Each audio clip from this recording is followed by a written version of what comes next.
మనను ప్రార్థన నడిపించిన కుమార్తె వందనాలు తెలియజేస్తూ ఉన్నా. సమయంలో మీతో కూడా బైబిల్ గ్రంథం ఉన్నట్లయితే దేవుని వాక్యాన్ని చదువుకుందాం.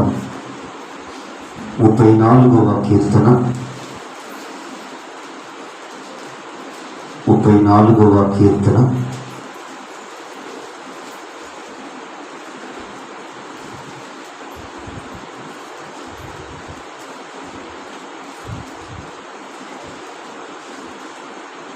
నేను చదువుతాను, వినండి. 34వ కీర్తన 8వ చరణం. యెహోవా ఉత్తముడని రుచి చూచి తెలుసుకొనుడి. చిన్న ప్రార్థన. ప్రేమ కలిగిన తండ్రి, మీకు వందనాలు తెలియచేస్తూ ఉన్నాం. చదువుబడిన మాటలు మా వినికిడిలో స్థిరపరిచి నెరవేర్చమని యేసయ్య మీ నామములో ప్రార్థన చేసి అడిగి వేడుకొనుచున్నాము తండ్రి, ఆమేన్. అందరూ ఒకసారి గట్టిగా ప్రారంభించుదామా? ఈ రాత్రి కాలపు వేళ బ్రదర్స్ ఒకసారి ఆమె గట్టిగా. మీ వాయిస్ అసలు వినబడాల. కాబట్టి 34వ కీర్తన 8వ చరణాన్ని మనము చదువుకొని ఉన్నాం. మరి ఇక్కడ రాత్రి మన యొక్క ధ్యానాంశము యెహోవా ఉత్తముడు. యెహోవా ఉత్తముడు. 34వ కీర్తన 8వ చరణాన్ని మనం చదువుకున్నాం. యెహోవా ఉత్తముడని రుచి చూచి తెలుసుకొనుడి. కాబట్టి మరి కీర్తనకారుడైన దావీదు భక్తుడు ఈ 34వ కీర్తనను ఆయన గ్రంథస్థం చేస్తూ 34వ కీర్తన దావీదు భక్తుడు ఎప్పుడు ఏ పరిస్థితులలో ఆయన ఈ కీర్తనను గ్రంథస్థం చేయవలసి వచ్చిందో ఆ కారణాలను ఇక్కడ ప్రస్తావిస్తూ 34వ అధ్యాయంలో ఆ పైన చిన్న అక్షరాలతో రాయబడి, దావీదు అబీమెలెకు ఎదుట వెర్రి వాని వలె ప్రవర్తించి అతని చేత తోలివేయబడిన తరువాత రచించిన కీర్తన. కాబట్టి మరి దావీదు సౌలు రాజు చేత ఆయన తరమబడుతూ ఉన్నాడు. ఎవరి చేతంట? సౌలు రాజు చేత. సౌలు ఇశ్రాయేలునకు ఆయన మొట్టమొదటి రాజు. సౌలు రాజు దావీదు మీద ఆయన అసూయతో ఉన్నాడు. దావీదు మీద ఆయన ఈర్ష్యతో ఉన్నాడు, మత్సరముతో ఉన్నాడు. దావీదు మీద ఆయన విషపు చూపు ఆయన చూస్తున్నాడు. మరి చివరకు సౌలు రాజు ఆయనకున్న చివరకు దావీదును గురించిన తీర్మానం ఏంటో తెలుసా? దావీదును భూమి మీద లేకుండా దావీదును చంపాలి అనుకుంది. దావీదును తరుముతున్నాడు. సౌలు రాజు చేత దావీదు తరమబడుతూ ఆయన తరమబడుతూ ఉన్న క్రమంలో దావీదు సౌలు రాజుకు దొరకకుండా ఆయన పారిపోతూ ఆయన సౌలు రాజు యొక్క స్నేహితుడైనటువంటి అబీమెలెకు రాజు యొక్క సైనికుల చేతికి దావీదు దొరికాడు. కాబట్టి సైనికులు దావీదును పట్టుకొని రాజుగారి సమక్షంలోనికి, అనగా అబీమెలెకు రాజు యొక్క సమక్షంలోకి తీసుకుని వెళ్ళారు. మరి ఇక్కడ అబీమెలెకు దావీదు పక్షంగా లేడు, కానీ సౌలు రాజు యొక్క పక్షంగా ఉన్నాడు. కాబట్టి సౌలుకు దావీదు శత్రువు అయితే అబీమెలెకు కూడా దావీదు శత్రువే. సౌలు దావీదును చంపుటకు తరుముతున్నాడు. కాబట్టి ఇప్పుడు అబీమెలెకు చేతికి దొరికిన దావీదును ఇప్పుడు అబీమెలెకు రాజు కూడా ఏం చేయాలి? చంపాలి. కానీ ఇక్కడ అలా జరగలేదు. కారణం ఏంటో తెలుసా? ఆ సమయంలో దావీదు ఆయన ఒకవేళ మనసులో ప్రార్థన చేస్తున్నాడేమో తన దేవునికి. మరి ఇక్కడ ప్రభా, ఇదిగో శత్రు రాజు యొక్క సమక్షంలో ఉన్నాను, మరి ఇప్పుడు ఏంటి పరిస్థితిని ప్రార్థన చేసుకున్నాడేమో. దావీదు రాజుకు, దావీదు భక్తునికి దేవుడిచ్చిన ఒక ఆలోచన ఏంటో తెలుసా? రాజు ఎదుట వెర్రివాని వలె ప్రవర్తించాలి అనే ఒక ఆలోచన దావీదుకు వచ్చింది. వెంటనే దావీదు కదా, ఆయన తన నోటిలో నుండి ఆ ఉమ్మి కదా అలా గడ్డ మీదుగా అలా కాల్చుకుంటూ ఉన్నాడు. మరి వెర్రివాణిలాగా, మరి మతి స్థిమితము కోల్పోయిన వాడుగా దావీదు భక్తుడు అభిమేలెకు రాజు ఎదుట ప్రవర్తించడం మనం ఇక్కడ గమనిస్తూ ఉన్నాం. కాబట్టి రాజు చాలా కోపగించుకున్నాడు. మరి ఇలాంటి వ్యక్తిని రాజు యొక్క సముఖంలోనికి ఎందుకు తీసుకుని వచ్చాడు? కాబట్టి వ్యక్తిని వెంటనే నా సముఖం నుంచి బయటకు పంపివేయండి. కాబట్టి బయటకు తోలివేయబడినటువంటి దావీదు శత్రువు రాజు యొక్క చేతిలో తన ప్రాణములు పోగొట్టుకోకుండా దేవుడు దావీదును తన ప్రాణాన్ని ఆ దినమున దేవుడు కాపాడాడు. కాబట్టి అలాంటి పరిస్థితుల్లో దావీదు ఈ కీర్తనను ఆయన గ్రంథస్థం చేస్తూ మరి ఇక్కడ 8వ చరణములో కదా, యెహోవా ఉత్తముడని రుచి చూచి తెలుసుకొనుడి. కాబట్టి నేను ఆరాధిస్తున్న దేవుణ్ణి రుచి చూచాను. రుచి చూచి నేను తెలుసుకున్నది ఏంటి అంటే, మరి దేవుడు ఆయన ఉత్తముడు అనగా దేవుడు మంచివాడు అని దావీదు తెలుసుకున్నాడు. ఇదే సంగతిని, ఇదే దావీదు యొక్క అనుభవాన్ని మరి ఇక్కడ ఆయన ఈ కీర్తనలో క్రైస్తవ లోకానికి ఆయన మరి తెలియచేస్తూ ఉన్నారు. కాబట్టి మనం ఆరాధిస్తున్న దేవుడు ఆయన ఉత్తముడు లేక ఆయన మంచివాడు అని ఈ సమయంలో మీ గమనానికి తీసుకొని వస్తూ ఉన్నాం. అలాగే 25వ కీర్తన 8వ చరణాన్ని కూడా చదువుదాం. యెహోవా ఉత్తముడును యథార్థవంతుడునై ఉన్నాడు. చాలండి. మరి ఇక్కడ 25వ కీర్తన, మరి ఈ కీర్తన కూడా దావీదు భక్తుడే గ్రంథస్థం చేస్తున్నాడు. 8వ చరణంలో యెహోవా ఉత్తముడును యథార్థవంతుడునై ఉన్నాడు. కాబట్టి దేవుడు ఎవరంట? ఆయన ఉత్తముడు, ఆయన యథార్థవంతుడని మరి దావీదు భక్తుడు ఇక్కడ ఆయన తెలియచేస్తున్నాడు. అలాగే 52వ కీర్తన 9వ చరణాన్ని కూడా మనము చదువుదాం. నీవు దానిని నెరవేర్చి కనుక నేను నిత్యము నిన్ను స్తుతించదును. నీ నామము నీ భక్తుల దృష్టికి ఉత్తమమైనది. నేను దాన్ని స్మరించి కనిపెట్టుచున్నాను. కాబట్టి మరి ఇక్కడ 52వ కీర్తనను మనము గమనిస్తే, మరి ఇక్కడ దేవుని వాక్యములు మనము గమనిస్తున్నాం. మరి ఇక్కడ 9వ చరణాన్ని గమనిస్తే, నీ నామము నీ భక్తుల దృష్టికి ఉత్తమమైనది. నీ నామము నీ భక్తుల దృష్టికి ఉత్తమమైనది. నేను దాన్ని స్మరించి కనిపెట్టుచున్నాను. నేను దానిని స్మరిస్తున్నాను. కాబట్టి దావీదు భక్తుని యొక్క జీవిత అనుభవాలను గమనిస్తే, మరి ఇక్కడ దావీదు దేవుని నామ స్మరణ చేస్తున్నాడు. దేవుని నామమును ఆయన ధ్యానం చేస్తున్నాడు.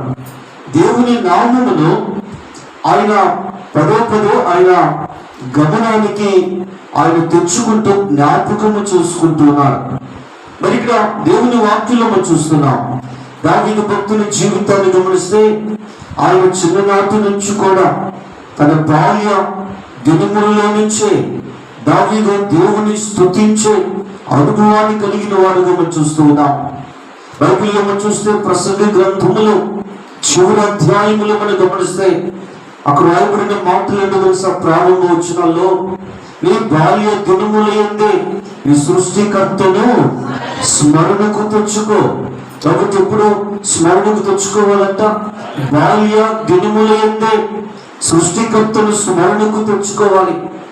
కానీ ఇక్కడ దావీదు అలాంటి అనుభవాన్ని కలిగిన వాడుగా మీ గమనానికి తీసుకుని వస్తూ ఉన్నా. కాబట్టి రోజు మరి మనము మరి దేవుని మరి బాల్యం అలాగే యవ్వనం వృద్ధాప్యం ఏ దశ వారైనా సరే మరి అందరూ దేవుని నామ స్మరణ చేయాలి. ఏ నామ స్మరణ? దేవుని నామ స్మరణ మనం చేయాలి.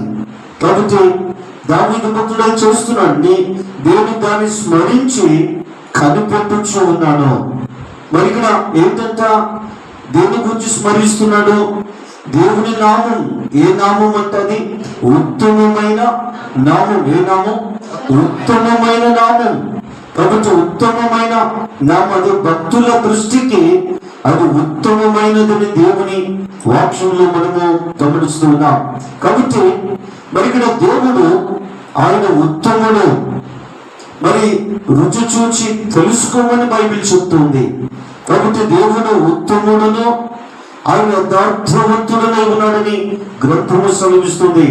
కాబట్టి దావీదు మరొక అనుభవాన్ని గమనిస్తే, ఆయన దేవుని నామాన్ని స్మరిస్తూ ఆ నామాన్ని ఆయన కనిపెట్టుచున్నట్లుగా, అది మాత్రమే కాదు, నీ నామము నీ భక్తుల దృష్టికి ఉత్తమమైనది అని దేవుని వాక్యము సెలవిస్తూ ఉంది.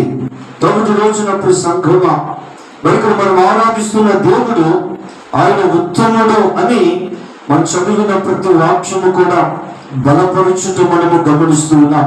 అలాగే రోమీయులకు రాసిన పత్రిక 7వ అధ్యాయము అపోస్తలుడైన పౌలు గారు రోమా సంఘమునకు ఆయన పత్రికలు రాస్తూ 7వ అధ్యాయం 12వ వచనాన్ని చదువుదాం.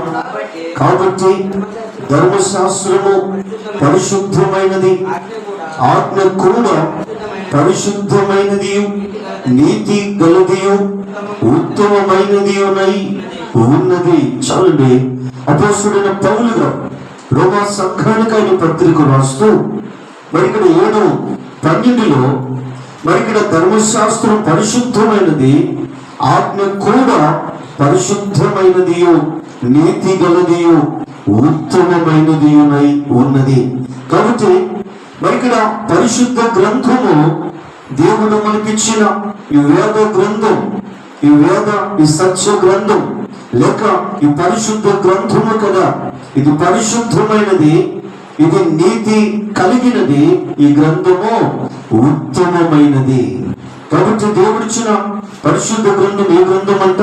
పరిశుద్ధమైనది, నీతి కలిగినది, యథార్థమైనది, ఉత్తమమైనదని దేవుని వాక్యంలో మనము గమనిస్తూ ఉన్నాం. కాబట్టి దేవుడిచ్చిన పరిశుద్ధ గ్రంథము కూడా ఎలాంటిదంట? ఉత్తమమైనది. అనగా ఈ గ్రంథము ఒక మంచి గ్రంథముగా ఈ సమయంలో మీ గమనానికి నేను తీసుకొని వస్తూ ఉన్నా. కాబట్టి రోజు ఒకసారి ఆలోచన చేద్దాం. కీర్తనలు 85వ కీర్తన 12వ చరణాన్ని మనము చదువుదాం. 85:12 యెహోవా ఉత్తమమైన దాన్ని అనుగ్రహించును. చాలండి, వాక్యం చెప్తుంది, యెహోవా ఉత్తమమైన దానిని అనుగ్రహించును. మరి ఇక్కడ దేవుడు ఏం అనుగ్రహిస్తాడంట? ఉత్తమమైన దానిని అనుగ్రహిస్తాడు. మరి ఇక్కడ ఆయన ఉత్తముడు కాబట్టి ఆయన ఇచ్చేది కూడా ఉత్తమమైన వాటినే దేవుడు ఇస్తాడు. మరి ఇక్కడ ఈ వాక్యాన్ని బలపరుస్తూ మరొక దీనికి మరి కొంత అనుబంధము కలిగిన మరొక వచనాన్ని కూడా మీ గమనానికి తీసుకుని రావాలని ఇష్టపడుతున్నా. మత్తయి సువార్త 7వ అధ్యాయం 10-11 వచనాలు గమనిస్తే, మీరు చెడ్డవారి ఉండి మీ పిల్లలకు మంచి ఈవులు నీయ ఎదిగి ఉండగా పరలోకమందున్న మీ తండ్రి తన అడుగు వారికి అంతకంటే ఎంతో నిశ్చయముగా మంచి ఈవులను ఇచ్చును. కాబట్టి పరలోకమందున్న తండ్రి ఏమిసంట? మంచి ఈవులను ఇచ్చును. కాబట్టి 85వ కీర్తన 12 మరి ఇక్కడ యెహోవా ఉత్తమమైన వాటిని అనుగ్రహిస్తాడు. దేవుడు ఏమిస్తాట? తన బిడ్డలకు, తన భక్తులకు ఉత్తమమైన వాటిని ఆయన అనుగ్రహిస్తాడు. కాబట్టి ఇక్కడ మత్తయి సువార్తలో కుమారుడు క్రీస్తు కొండ మీద ప్రసంగంలో కూడా ఆయన కూడా ఈ మాటలు 85:12 ఆ మాటను బలపరుస్తూ మరి ఇక్కడ యేసు ప్రభువు కూడా మాట చెప్తున్నారు. మరి ఇక్కడ మీ తండ్రి తను అడుగు వారికి అంతకంటే ఎంతో నిశ్చయముగా మంచి ఈవులను ఇచ్చును. కాబట్టి మన దేవుడు ఆయన ఏమిచ్చే దేవుడు అంటే ఉత్తమమైన వాటిని ఇచ్చే దేవుడు, అనగా మంచి ఈవులను ఇచ్చే దేవుడు. ఆయన ఉత్తముడు కాబట్టి ఆయన ఇచ్చేవి కూడా ఉత్తమమైనవి, అవి మంచివి, అవి శ్రేష్టమైనవని మీ గమనానికి తీసుకొని వస్తున్నా. మరి దీనికి మరి అనుబంధంగానే ఒక మాట మీకు నేను గుర్తు చేసి మరి ముందుకు వెళ్ళాలని ఇష్టపడుతున్నా. ఎఫెసీయులకు రాసిన పత్రిక, ఎఫెసీయులకు రాసినటువంటి పత్రిక 3వ అధ్యాయం 20-21 చదువుదాం. మనలో కార్య సాధకమైన తన శక్తి చొప్పున మనము అడుగు వాటన్నిటికంటేను ఊహించు వాటన్నిటికంటేను అత్యధికముగా చేయ శక్తి గల దేవునికి. కాబట్టి అపోస్తలుడైన పౌలు గారు ఎఫెసీ సంఘములకు ఆయన ఈ పత్రికను రాస్తూ ఇంకొక అడుగు ముందుకు వేసి మరి ఇక్కడ ఊహించు వాటన్నిటికంటేను అత్యధికముగా మనము అడిగేవి, మనము ఊహించే వాటన్నిటికంటే అత్యధికముగా చేయ శక్తి గల దేవుడు. కాబట్టి దేవుడు ఉత్తముడు. కాబట్టి ఆయన ఉత్తముడని ఎలా తెలుసుకోవాలంట? రుచి చూచి తెలుసుకుని, నేను చెప్పినంత మట్టుకు మాత్రమే కాదు కానీ, మీరు వినువారు మట్టుకు మాత్రమే కాదు కానీ. కాబట్టి ఇరువురు కూడా దేవుణ్ణి ఏం చేయాలంట? రుచి చూడాలి. ఆయన రుచి చూచి మరి మనం కూడా దావీదు యొక్క అనుభవంలోనికి రావాలి. కాబట్టి రుచి చూచినప్పుడు మనకు ఈ అనుభవం వస్తాం తెలుసా? దేవుడు ఉత్తముడు. కాబట్టి ఉత్తముడు ఉత్తమమైన వాటిని అనుగ్రహిస్తాడు, అనగా మంచి శ్రేష్టమైనవి ఆయన ఇస్తాడు. పౌలుగా చెప్తూ మరి ఊహించు వాటన్నిటికంటే కూడా ఇంకా మరి ఇక్కడ ఆయన ఇచ్చే శక్తి గల దేవుడని ఈ సమయంలో గమనానికి తీసుకొని వస్తున్నాం.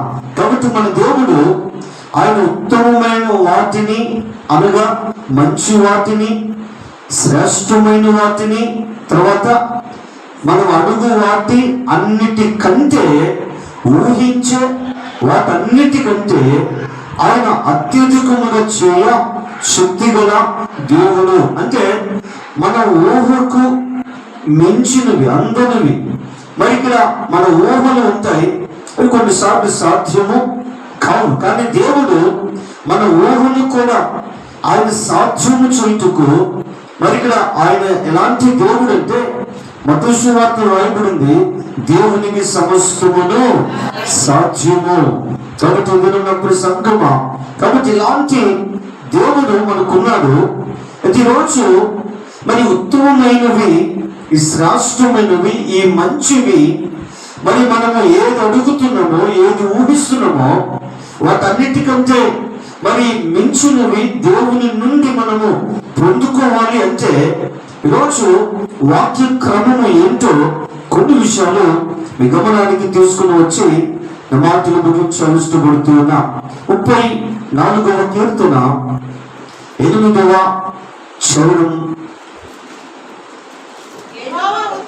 యెహోవా ఉత్తముడని రుచి చూచి తెలుసుకొనుడి, ఆయనను ఆశ్రయించు నరుడు ధన్యుడు. కాబట్టి వాక్యం చెప్తుంది, ఆయనను ఆశ్రయించు నరుడు ధన్యుడు. కాబట్టి దేవుడు ఉత్తముడు. దీనికి ఎలాంటి సందేహము, అనుమానము, సందిగ్ధత లేదు. కాబట్టి మరి ఇక్కడ ఆయన ఉత్తముడు అనడానికి బైబిల్లో చాలా రుజువులు, ఆధారాలు మనము ఇప్పటి వరకు మనం ధ్యానం చేశాం. కాబట్టి ఇప్పుడు కార్యం మన జీవితాల్లో జరగాలి అంటే మరి ఇక్కడ ఉత్తముడైన దేవుడు ఆయన ఉత్తమమైన వాటిని అనగా మంచి వాటిని, ఆయన ఊహకు మించిన వాటిని ఆయన ఇచ్చుటకు ఆయన శక్తి కలిగినటువంటి దేవుడని మనం ఇంతవరకు ధ్యానం చేస్తాం. కాబట్టి వాటిని మనం పొందుకోవాలి దేవుని దగ్గర నుంచి అంటే బైబిల్ చెప్తున్న క్రమం ఏంటో తెలుసా? ఆయనను ఆశ్రయించున్నాడు ధన్యుడు. కాబట్టి ఇప్పుడు ఏం చేయాలి? ఉత్తముడైన దేవుణ్ణి మనము ఆశ్రయించాలి. ఆశ్రయించటం ఏంటి? ఆశ్రయించటం అంటే ఆయనను నమ్ముకోవటం, ఆయన మీద ఆధారపడటం, ఆయన మీద ఆడుకొనటం. అయ్యా నువ్వే మాకు దిక్కు, వేరే దిక్కు మాకు లేదు. తప్పుడు సక్కున గమనించుగా గత రాత్రి మరి ఇడుగుంటుపాలెంలో గృహ దర్శనాల్లో మరి గృహాలు దర్శిస్తూ గృహానికి వెళ్ళాం. మరి ఇక్కడ ఆ సహోదరి దాదాపుగా ఆ యొక్క తనకున్న ఆరోగ్య సమస్యను బట్టి మరి గవర్నమెంట్ హాస్పిటల్లో దాదాపు 4 రోజులకు పైగా హాస్పిటల్లో ఉంది. మరి ఇక్కడ నిన్నటి దినాన్ని డిశ్చార్జ్ అయ్యి ఇంటికి వచ్చింది. మరి వెళ్ళి ప్రార్థన చేయడానికి మరి సహోదరితో మాట్లాడుతున్నప్పుడు ఆమె చెప్పిన మాట, మరి నేను దేవుని మీద ఆధారపడ్డాను, అసలు బ్రతుకుతానన్న నమ్మకము నిరీక్షణ నాకు లేదు. డాక్టర్స్ కూడా మరి ఇక్కడ గ్యారెంటీ లేదు అన్నట్లుగానే వారు కూడా చెప్తూ వస్తున్నారు. అలాంటి పరిస్థితుల్లో సహోదరు చెప్పిన మాట, పూర్తిగా నేను దేవుని మీద ఆధారపడ్డాను. మరి ఇక్కడ దేవుని మీద ఎప్పుడైతే ఆధారపడ్డానో దేవుడు నన్ను బ్రతికించాడు. కాబట్టి నేను బ్రతికి ఉన్నానంటే కారణం దేవుడు అనే సహోదరు రాత్రి సాక్ష్యం చెప్పింది. తన భర్త కూడా ఆయన మందిరానికి రాడుకొని మరి ఆయన కూడా నేను దేవుని నమ్ముతున్నాను, ఇన్ని రోజులు యేసు ప్రభుని నమ్మలేదు కానీ ఇదిగో యేసు ప్రభుని నమ్ముతున్నా. మరి ఇక్కడ ఆయన ఇదిగో నా భార్య జీవితంలో ఆయన బ్రతికించాడు, దేవుడు ఉన్నాడు అని చెప్పినటువంటి సాక్ష్యం. ఎప్పుడు సంక్రమం ఈ రాత్రి ఆలోచన చేద్దాం. మరి ఇక్కడ దేవుని మీద ఆధారపడినప్పుడు, దేవుని మీద ఆనుకొని ప్రభా నువ్వే దిక్కు అన్నప్పుడు, మరి ఆయన మీద మనము ఆనుకున్నప్పుడు ఖచ్చితంగా దేవుడు మన జీవితంలో ఆయన ఏమిస్తాడంట? ఉత్తమమైన వాటిని అనుగ్రహించే దేవుడు. అది ఆరోగ్యం కావచ్చు, ఇంకొకటి ఏదైనా కావచ్చు. కాబట్టి రాత్రి దేవుని మీద ఆధారపడ్డప్పుడు కొన్ని కార్యాలు మన జీవితంలో జరుగుతాయి. కొన్ని విషయాలు మీ గమనానికి తీసుకుని వచ్చి నా మాటలు ముగించాలని ఇష్టపడుతున్నా. మరి ఇందాక మత్తయి మరి 7వ అధ్యాయంలో 10-11లో మనము ధ్యానం చేస్తూ మరి ఇక్కడ పరలోకపు తండ్రి మంచి ఈవులను ఇచ్చును అని మనము ధ్యానం చేస్తాం. అయితే ఈ రాత్రి కాలపు వేళ మంచి ఈవులను ఇచ్చే పరలోకపు తండ్రి ఏ తండ్రి తెలుసా? ఆయన ఉత్తముడు, ఆయన మంచివాడు. కాబట్టి ఉత్తమమైన ఈవులు, మంచి ఈవులు మనం అనుభవించాలంటే మరి కొన్ని మాటలు మీ గమనానికి తీసుకొని వచ్చి ఈ మాటలు ముగించాలని ఇష్టపడుతున్నా. కొండ మీద ప్రసంగంలో మత్తయి సువార్త 6వ అధ్యాయం మరి ఇక్కడ ఒక మాట అక్కడ రాయబడి ఉంది, అందరికి కూడా బాగా సుపరిచితమైన మాట. 6:9లో కాబట్టి మీరు ఇలాగూ ప్రార్థన చేయండి. కాబట్టి మొట్టమొదటిగా మరి ఇక్కడ మనము దేవుని మీద దేవుని ఆశ్రయించాలి, దేవుని నమ్మాలి, దేవుని మీద ఆధారపడాలి. మరి ఇక్కడ దేవుని వైపు చూడాలి. అయ్యా నువ్వే మాకు దిక్కు, వేరొకరు ఎవరు కూడా మాకు ఆధారము దిక్కు లేదు అని మనము దేవునితో చెప్పాలి. మరి ఇక్కడ అలాంటి ఆ చెప్పే అనుభవంలో మరి దేవుడు మనకు ఉత్తమమైన వాటిని ఇవ్వాలి అంటే మరి వాక్య క్రమం ఏంటి అంటే మరి మొట్టమొదటిగా మత్తయి 6:9 కాబట్టి మీరు ఇలాగూ ప్రార్థన చేయండి. కాబట్టి మనం ఏం చేయాలంటే ప్రార్థన చేయాలి. బైబిల్ ఏం చెప్తుంది? తను అడుగు వారికి ఏంటి మరి ఇక్కడ పరలోకపు తండ్రి మంచి ఈవులను ఇచ్చును. కాబట్టి ఎవరైతే ప్రార్థన చేస్తాడో మరి ఇక్కడ ప్రార్థన చేసే వారికి దేవుడు ఏమిస్తాడంట? మంచివి, ఉత్తమమైన వాటిని దేవుడు వారికి ఇస్తాడు అనే సమయంలో మీ గమనానికి నేను తీసుకొని వస్తూ ఉన్నా. కాబట్టి ఈరోజు మరి ప్రశ్న ఏంటో తెలుసా? మరి ఇక్కడ మనము ప్రార్థన చేస్తున్నామా? ఆలోచన చేద్దాం. మరి ప్రార్థన చేసినప్పుడు మరి దేవుడు మనకు కావలసినవి, మనకు అవసరమైనవి, ఆయన శ్రేష్టమైనవి, ఉత్తమమైన వాటిని ఆ ఇచ్చే దేవుడు అని మీ గమనానికి తీసుకొని వస్తూ ఉన్నా. అలాగే రెండవదిగా ద్వితీయోపదేశకాండం 6వ అధ్యాయం, ద్వితీయోపదేశకాండం 6వ అధ్యాయం 19వ వచనాన్ని చదువుదాం. 6:19. యెహోవా చెప్పిన ప్రకారము నీ పితరులతో ప్రమాణము చేసిన ఆ మంచి దేశములో నీవు ప్రవేశించి దాన్ని స్వాధీనపరుచుకున్నట్లును నీవు యెహోవా దృష్టికి యథార్థమైనది ఉత్తమమైనది చేయవలెను. కాబట్టి దేవుడు మరి దైవచనుడైన మోషే గారి ద్వారా ఇశ్రాయేలు సర్వ సమాజముతో రెండవ ఉపదేశము ద్వారా దేవుడు వారితో మాట్లాడుతూ 6 మరి ఇక్కడ 19వ వచనాన్ని మనం చదువుకున్నాం. దేవుడు పితరులకు చేసినటువంటి వాగ్దానం ఇక్కడ మనకు కనబడుతోంది.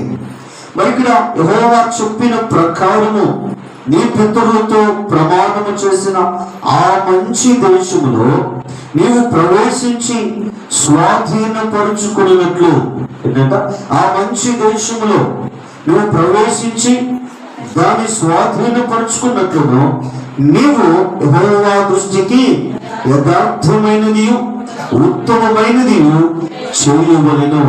కాబట్టి దేవుడు వాగ్దానము చేశాడు పితరులకు. కాబట్టి పితరులకు చేసిన వాగ్దానము మరి పితరులు బ్రతికి ఉన్న దినములలో దేవుడు దానిని నెరవేర్చలేదు.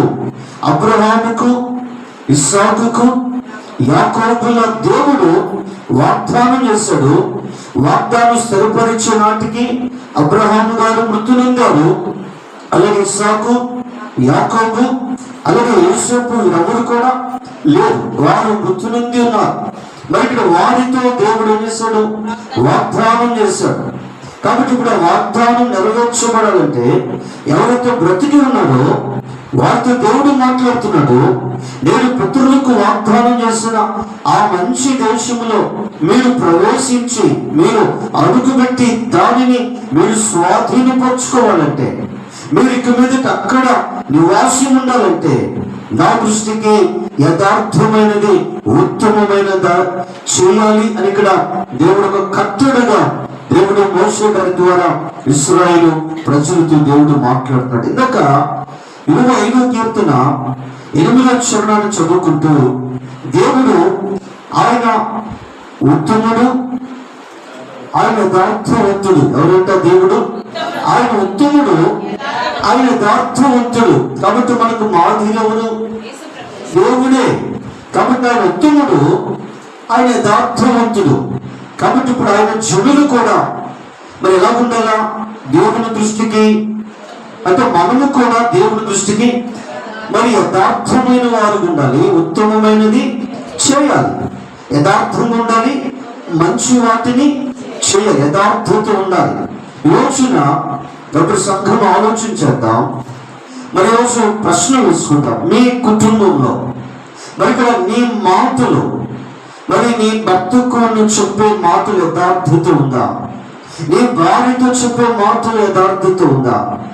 మరి కన్న తల్లిదండ్రులుగా మీ బిడ్డలతో చెప్తున్న మాటల్లో యథార్థత ఉందా?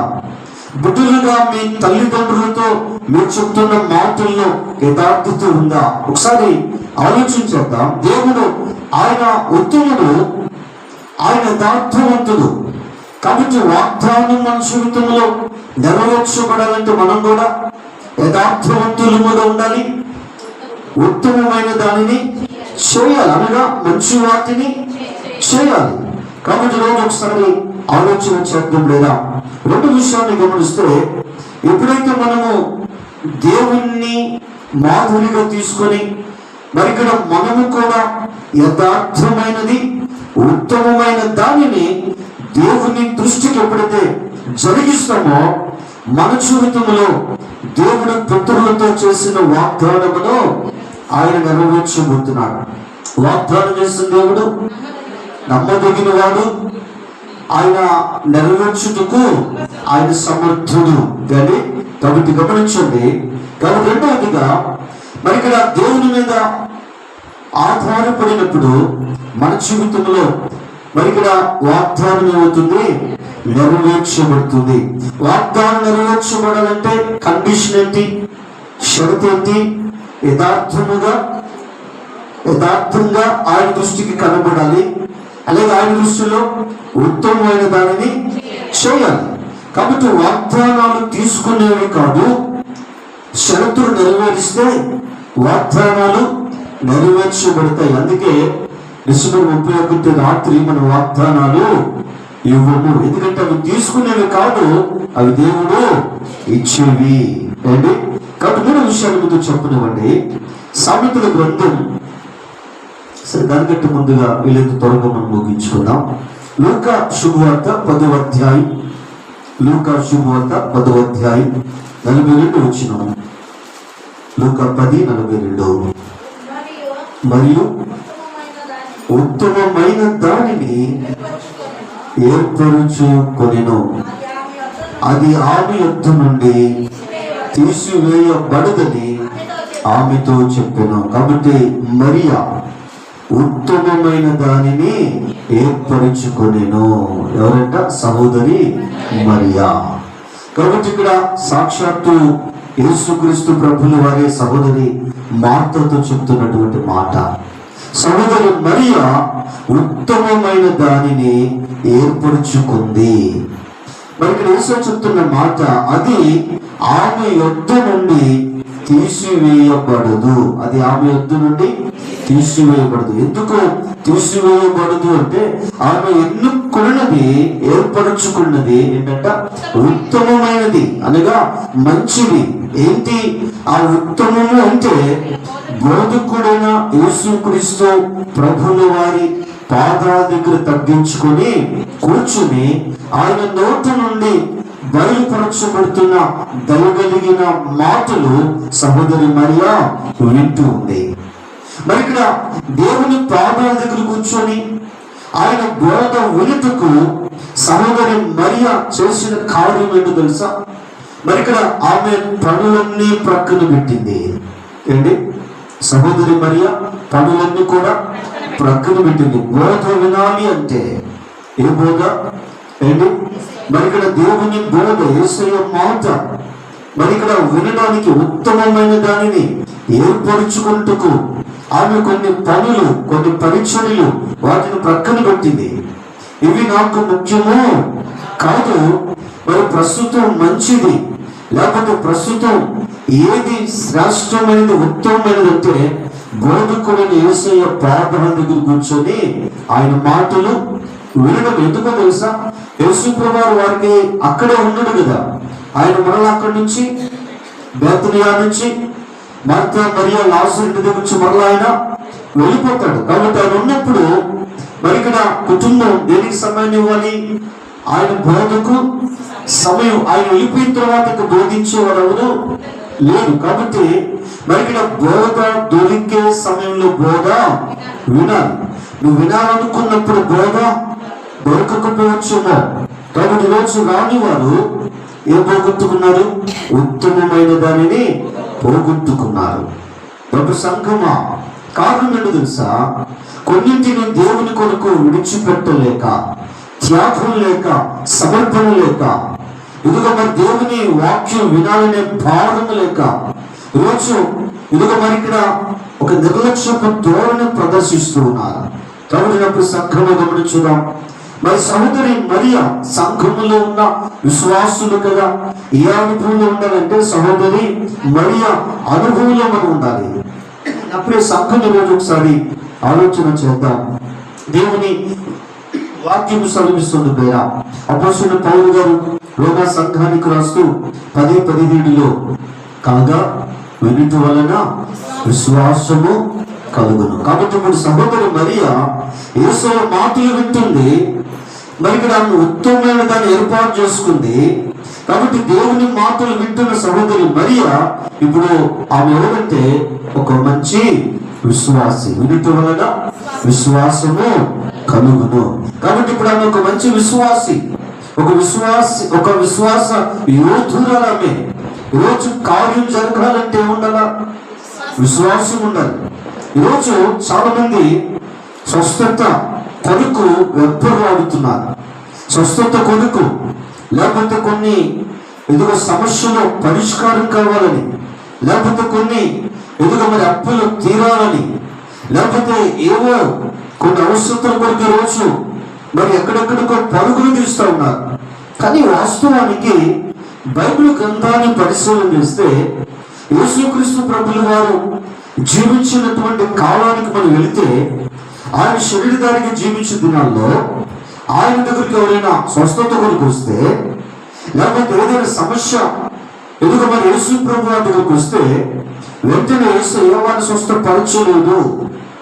4 సువార్తలు మీరు చదవండి, మరిన్ని విషయాలు మీకు మరి అర్థమవుతాయి. యేసు ప్రభు వారు వెంటనే ఎదుగు మరి అయ్యా ఎదుగు నాకు ఫలానా వ్యాధి, ఫలానా ఎదుగు సమస్య అంటే ఆయన మరి స్వస్థపరచలేదు. ఒక మాట అడిగాడు ఆయన, నేను స్వస్థపరచగలను అని నువ్వు నమ్ముతున్నావా? నేను స్వస్థపరచగలను అని నువ్వు నమ్ముతున్నావా? సాక్షాత్తు మరి ఇక్కడ దేవుని కుమారుడు యేసుక్రీస్తు ప్రభులు వారు కదా, ఆయన అడిగినటువంటి మాట, నేను స్వస్థపరచగలను నమ్ముతున్నావా? అయ్యా నమ్ముతున్నాను. అప్పుడు ఒక మాట వేసాడు, నీ నమ్మిక చొప్పున నీకు కలుగునుగాక, నీ నమ్మిక చొప్పున నీకు కలుగునుగాక. కాబట్టి ఇప్పుడు మీరు స్వస్థపరిచింది ఎవరు? వారి విశ్వాసమే వారిని స్వస్థపరిచింది. యేసయ్య అన్నాడు ఆ మాట, నీ విశ్వాసమే నిన్ను స్వస్థపరిచును. ఇప్పుడు సంఘంలో గమనించుదాం. కానీ నేటి క్రైస్తవ వ్యవస్థ ఎలా ఉంది? నేటి క్రైస్తవ వ్యవస్థలో ఉన్న విశ్వాసులు మరి ఎక్కడికి ఈరోజు పరుగులు తీస్తూ ఉన్నారు? ఎవరి దగ్గర మహిమ ఉందని, ఎవరి దగ్గర ఎదుగు మరి ఇక్కడ ఏముందని ఈరోజు పరుగులు తీస్తున్నారు. కానీ యేసు ప్రభువు చెప్తున్న మాట ఏంటి? నేను ఒకసారి ఆలోచించేద్దాం. అప్పుడు సంగమా, మరి దేవుని బోధ విన్నప్పుడు దేవుని బోధ వినాలంటే ఏం చేయాలంట? ఏర్పరచుకోవాలి. ఏం చేయాలి? ఏర్పరచుకోవాలి. అది ఈజీ కాదు. ఆయన బోధ వినడానికి నువ్వు ఏర్పరచుకోవాలి. ఏంటి నువ్వు ఏర్పరచుకున్నది? ఉత్తమమైనది, అది ఉత్తమమైనది, అది మంచిది. దీన్ని నువ్వు ఏర్పరచుకోవాలి అంటే కొన్నింటిని ఏం చేయాలా? విడిచిపెట్టక తప్పదు. మరి కొన్నింటిని త్యాగము చేయక తప్పదు. కాబట్టి 7:30 నుంచి 9 గంటల వరకున్న సీరియల్స్ అన్నీ విడిచిపెట్టారు. అండి మనసు రాయి చేసుకొని. కాబట్టి రోజు ఒకవేళ ఆలోచన, ఒకవేళ ఈ ఎపిసోడ్లో, ఈ 200 ఎపిసోడ్లో ఏం జరుగుతుందో తెలియదు కానీ, కాబట్టి కొంచెం మనసు రాయి చేసుకొని దేవుని వాక్యాన్ని కొంచెం ఆ దేవుని వాక్యం మీద కొంత ధ్యాస పెట్టారు. అటు కొంచెం ఆలోచన ఉన్నా, ఇటు కొంచెం ధ్యాస పెట్టారు. కానీ కాబట్టి ఈరోజు ఎలాగుందంటే, మరొకరు సెల్ ఫోన్లో, వాట్సాప్లో ఏ పోస్ట్ వచ్చిందో, యూట్యూబ్లో ఏమొచ్చాయో, అండి కొంత మనసు అట్టున్నా కూడా కొంచెం మనసు నిబ్బరం చేసుకొని కొంత టీవీని త్యాగం చేసి, కొంత ఫోన్ని త్యాగం చేసి, మరి బలవంతంగా ఒకవేళ దేవుని మాటలు వింటున్నారేమో నాకు తెలియదు, కానీ దేవునికి ఆంతర్యం వింటారని తెలుసు. కానీ కాబట్టి ఈరోజు అప్పుడు సంఘమా, ఈరోజు సహోదరి మరియా అనుభవాల్లోకి మనం వెళ్ళాలి. సహోదరి మరియా ఏర్పాటు చేసుకుంది అండి. మరి కోటం పెట్టి ప్రార్థన రోజు రెండని పిలవల. యేసుప్రభు వారి ఇంటికి వెళ్ళాడు. ఇంటికి వెళితే సహోదరి మార్త వంటగదిలో పరిచయం చేస్తా ఉంది. వంటగదిలో ఆమె మరి ఇక్కడ విస్తారమైన పనులు పెట్టుకుని ఒకే ఇంట్లో కదా. మార్త మరి 2 అక్క చెల్లెళ్ళు. మరి అక్కేమో విస్తారంగా పనులు పెట్టుకుంటే, చెల్లెలు మరి ఇక్కడ అక్కకి ఏం చేయాలి? విస్తారంగా ఉన్న పనులు. కాబట్టి ఇప్పుడు ఈమె ఆ పనుల్లో కొంత సహాయంగా ఉండాలి. కానీ మన లేదు. మరి ఇక్కడ వాటన్నిటిని ప్రక్కన పెట్టేసింది, ఏర్పాటు చేసుకుంది. బోధకుడని యేసయ్య పాదాల దగ్గర కూర్చొని ఆయన మాటలు వినాలి. ఆయన వెళ్ళిపోతే ఈ బోధ మరలా నాకు దొరకదు. ఒకవేళ దొరికినా ఆ రోజు నేను బ్రతుకుంటానని లేదు. రేపు మనది. ఈరోజు రాని వారు నిజంగా అండి ఈరోజు ఇది ఉత్తమమైన దాని వల్ల ఏర్పాటు చేసుకోవాలా. ఎందుకు తెలుసా? త్యాగం లేదు. డబ్బు సంఘం ఈరోజు ఒకసారి ఆలోచించేద్దాం. త్యాగం లేని వాళ్ళు క్రైస్తవులు అని నేను అన్నాను. క్రైస్తవులు ఎవరంటే త్యాగం కలిగిన వాళ్ళు క్రైస్తవులు కానీ. కాబట్టి ఈరోజు ఒకసారి ఆలోచించేద్దాం. నా ప్రియ సహోదరుడా సహోదరి, దేవుని మాట విన్నప్పుడు వింటు ద్వారా ఉందంట విశ్వాసం మీకుంటే మీ సమస్యలన్నీ కూడా పరిష్కారం. దేన్ని బట్టి? నీ విశ్వాసమును బట్టి. దేవుడు అడుగుతాడు నేను ఈరోజు ఒకసారి మీ మనసుల్లోకి ఏంటి మీ సమస్య ఏంటి నాకు చెప్పొద్దు అండి. ఎందుకంటే మహిమ నాలో లేదు, గొప్పతనం నాలో లేదు, అపోస్తులు అన్న మాట అండి. కాబట్టి రోజు మరి మహిమ ఎవరిలో ఉందంటే, గొప్పతనం ఎవరిలో ఉందంటే, ప్రభావం ఎవరిలో ఉందంటే దేవునిలో ఉంది. కాబట్టి రోజు మీ మనసుల్లోకి తెచ్చుకోండి. అప్పుల సమస్యలతో ఉన్నారా? ఆర్థిక ఇబ్బందులు, లేకపోతే ఎదుగు మరి ఇక్కడ ఏ వ్యాధులతో, లేకపోతే శరీర రుగ్మతులతో మరి దేని కొరకు ఈరోజు ఇబ్బందులు పడుతున్నారు. ఈరోజు దేవుడు అడుగుతున్నాడు మిమ్మల్ని, మరి ఇది నేను చేయగలను అని నమ్ముతున్నావా దేవుడు అడుగుతున్నాడు.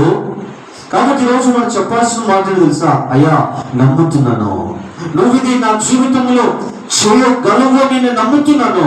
కాబట్టి ఇప్పుడు దేవుడు కార్యం చెబుతున్నాడు. కార్యం చేసి ఏం చెప్తాడు అండి? నీ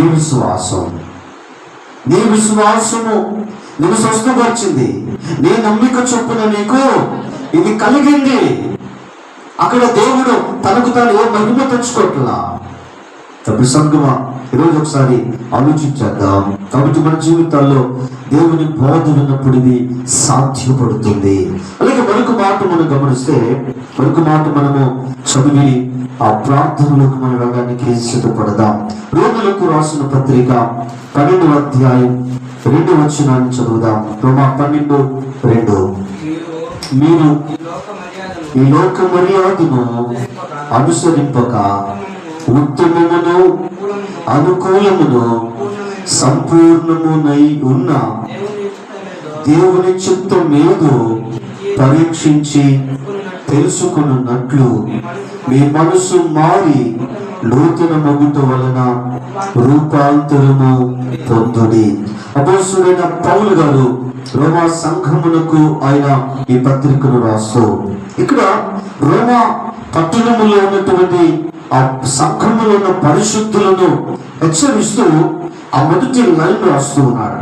మరి ఇక్కడ 12వ వచనంలో ఏంటి హెచ్చరిక అంటే, మీరు ఈ లోక మర్యాదను అనుసరింపక, ఈ లోకమునకు ఒక మర్యాద ఉంది. కాబట్టి ఈ లోకానికి ఒక క్రమం ఉంది. కాబట్టి ఈ లోక క్రమము, ఈ లోక మర్యాదను అనుసరించవద్దు. ఎవరు? క్రైస్తవులు రోమా సంఘంలో ఉన్న క్రైస్తవులకు పౌలు గారి పత్రిక రాస్తున్నాడు. కాబట్టి క్రైస్తవులు లోక మర్యాదను అనుసరించవద్దు. ఎందుకు? ఎక్కడి నుంచి దేవుడు మనలను పిలుచుకున్నాడు, ఎన్నుకున్నాడు, ఏర్పాటు చేసుకున్నాడు? లోకములో నుంచి. ఎక్కడి నుంచి? లోకములో నుంచి దేవుడు ఏర్పాటు చేసుకున్నాడు.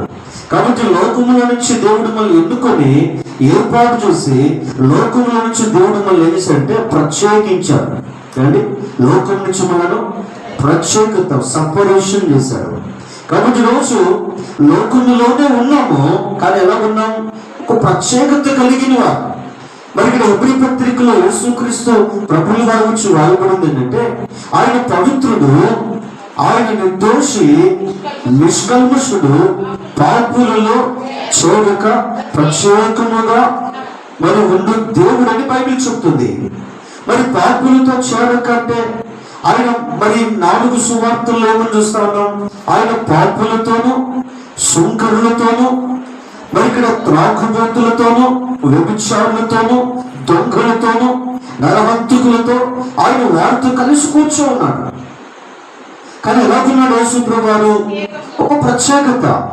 యేసుప్రభు వారు సవాల్ చేసినట్టు తెలుసా? నాలో పాపం ఉన్నదలో ఎవరు స్థాపించగలడు? వారితో ఉన్నాడు, కానీ ఒక ప్రత్యేకత. ఎవరు సంఘం గమనించుదాం. బైబిల్ చెప్తుంది, లోకం నుంచి దేవుడు మనల్ని ప్రత్యేకించాడు, కాబట్టి ఇప్పుడు తిరిగి మరలా లోక మర్యాదను అనుసరించకూడదు. యోహాను మొదటి పత్రికలో చూస్తే లోకంలో ఉన్నదంతయు శరీరాశ, నేత్రాశ, జీవపు దండము ఇవి తండ్రి వలన పుట్టినవి కావు, ఇవి లోక సంబంధమైనవే. కాబట్టి ఇవి లోక సంబంధమైనవి. కాబట్టి ఇప్పుడు వాక్యం ఏం చెప్తుంది? ఈ లోక మర్యాదలు మీరు అనుసరించవద్దు. లోకానికి చాలా మర్యాదలు ఉన్నాయి, మరి ఇక్కడ అవన్నీ ఇదిగో క్రైస్తవులుగా మీరు వాటిని అనుసరించకూడదు. మరి ఏది చేయాలంట? ఉత్తమమును. ఏంటంట? ఉత్తమము. తర్వాత బైబిల్లో మనము గమనిస్తే దేవుని చిత్తం ఏదో పరీక్షించి తెలుసుకున్నట్లు, మరి ఇక్కడ బైబిల్ చెప్తుంది మీ మనసు మారి. కాబట్టి ఏం మారాలంటే మొదట మనసు మారాలి. ఏంటి క్రైస్తవం ఏంటో తెలుసా? మతం మార్చుకోలే, మనం మనసు మార్చుకున్నాం. మత మార్పిడి జరగల. ఏ మార్పిడి? మనసు మార్పిడి జరిగింది. కాబట్టి మనసు మార్చుకున్నాం. మనసు మారినప్పుడు మరి ఇక్కడ దేవుని చిత్తం ఏదో, దేవుని చిత్తం ఏంటంట? ఉత్తమము. దేవుని చిత్తం ఉత్తమము. కాబట్టి ఇప్పుడు మనసు మారింది కాబట్టి ఇప్పుడు లోక మర్యాదను అనుసరించకూడదు. లోక మర్యాద అనుసరించకుండా ఉత్తమమైన దేవుని చిత్తాన్ని తెలుసుకొని దేవుని చిత్తాన్ని మనము జరిగించాలి. దేవుని చిత్తం ఏంటో, మన పట్ల ఏమైందో తెలుసుకొని దానిని మనము చేయాలి, జరిగించాలి. ఈరోజు మనసు మారింది ఏంటి? ఈరోజు మరి క్రైస్తవులుగా ఈరోజు మారాము. చాలా మంది జీవితాలు గమనిస్తే క్రైస్తవులుగా మారారు, బాప్తిసం పొందారు, రక్షణ పొందారు, సంఘ సహవాసంలో ఉన్నారు, క్రైస్తవులుగా మారారు. కానీ మనసు మారలా. మనసు మారలేదు కాబట్టి ఇంకా లోక మర్యాదను అనుసరిస్తున్నారు. దేవుని చిత్తం ఏంటంటే ఉత్తమం, అది మంచిది. దేవుని చిత్తం ఉత్తమమైన, మంచిది అయిన, శ్రేష్టమైన దేవుని చిత్తం ఏదో కనిపెట్టి ప్రార్థన చేయలేదు. దేవుని చిత్తం నా పట్ల, నా కుటుంబం పట్ల ఏంటో అడిగి తెలుసుకోలేదు. ఈ రోజున మరి ఇక్కడ మన జీవితాల్లో మన ఇష్టానుసారంగా మనం జీవిస్తా ఉన్నాం. ఈరోజు మరి ఇలాంటి జీవితాలు ఏంటంటే క్రైస్తవులముగా మారము, కానీ ఏం మారలేదు? మనసు మారలా. క్రైస్తవులుగా మారం, మనసు మారలా. కాబట్టి ఈరోజు లోకము దృష్టిలోను క్రైస్తవుడు కవచము, కానీ బైబిల్ దృష్టికి, బైబిల్ దేవుని దృష్టికి ఎప్పటికీ ఇలాంటి వారు క్రైస్తవులు అనబడరు. కాబట్టి అప్పుడు సంఘంలో గమనించుదాం. మరి ఇక్కడ మన దేవుడు ఎవరంట? ఆయన ఉత్తముడు. దేవుడు ఉత్తముడు అనగా ఆయన మంచివాడు. మరి ఇక్కడ దేవుడు ఉత్తముడును, ఆయన యథార్థవంతుడని బైబిల్ చెప్తుంది. ఆయన నామము ఏ నామం అంట? ఉత్తమమైన నామం. కాబట్టి ఈ నామాన్ని దావీదు భక్తుడు ఏం చేస్తాడంట? స్మరిస్తూ ఉన్నాడు. ఉత్తమమైన దేవుని నామమును అనుదిన నామ స్మరణ దావీదు అనుభవంలో మనం చూస్తున్నాం. కాబట్టి మనకు కూడా అనుదినము ఉత్తమమైన దేవుని నామ స్మరణ చేయాలి అనే సమయంలో మీ గమనానికి తీసుకొని వస్తూ ఉన్నా. అంత మాత్రమే కాదు, ఉత్తముడైన దేవుడు తన బిడ్డలకు చేస్తాడంట, ఉత్తమమైన వాటిని అనుగ్రహిస్తాడు. కాబట్టి ఉత్తమమైన వాటిని మనం పొందుకోవాలి అంటే ఒకటి ప్రార్థన చేయాలి. ఏం చేయాలి? ప్రార్థన చేయాలి. రెండవది యథార్థముగా, అలాగే ఉత్తమమైన వాటిని మనము అనుసరించాలి, చేయాలి. మూడవదిగా మరి ఇక్కడ బైబిల్లో మనం చూసాము, మూడవది మరి ఇక్కడ యేసయ్య పాదాల దగ్గర కూర్చొని దేవుని బోధ వినాలి. అలా వినటం ద్వారా మనకు విశ్వాసం కలుగుతుంది. కాబట్టి విశ్వాసము ద్వారా, విశ్వాసమునకు కర్త. ఎప్పుడు 12 మరి ఆ 2లో మనం చూస్తే ఎవరంటే దేవుడు విశ్వాసమునకు కర్త. కాబట్టి ఆయన మీద ఏం చేస్తాం? ఆధారపడతాం. ఆయన మీద ఆధారపడినప్పుడు విశ్వాసము ద్వారా స్వస్థత కాలు జరుగుతుంది. ప్రతి సమస్య, ప్రతి ఇబ్బంది, ప్రతి ఇరుకు మరి ఇక్కడ అవన్నీ కూడా విశ్వాసము ద్వారా ఏం చేస్తాం ఏంటి? అవన్నీ పరిష్కరించబడతాయి. ఎబ్రీ పత్రిక 11వ అధ్యాయంలో మరి ఇక్కడ వారందరూ కూడా దేని ద్వారా అంట? విశ్వాసము ద్వారా. కాబట్టి నమ్మిన సంఘం అలాగే మరి ఇక్కడ బైబిల్ చెప్తుంది రోమా పత్రికలో, లోక మర్యాద అనుసరించొద్దు, ఉత్తమమైన దేవుని చిత్తం మీద తెలుసుకొని ఆయన చిత్తాన్ని జరిగిద్దాం. అలా జరిగిస్తే మరి మత్తయి 7:21 ప్రసంగులు ఏసని చెప్పారు తెలుసా? మరి ఇక్కడ ప్రభువా అని పిలుచు ప్రతివాడు పరలోక రాజ్యములో ప్రవేశింపడు చారుడు. పరలోకమందున్న తండ్రి చిత్తమును జరిగించువాడే పరలోక రాజ్యములో ప్రవేశించును. కాబట్టి రోజు దేవుని చిత్తం ఏదో తెలుసుకుందాం, ఆయన చిత్తాన్ని జరిగిద్దాం, పరలోకం చేరుదాం. అటు కృప పరిశుద్ధాత్మ దేవుడు మనందరికీ దయచేయును గాక. ఆమేన్.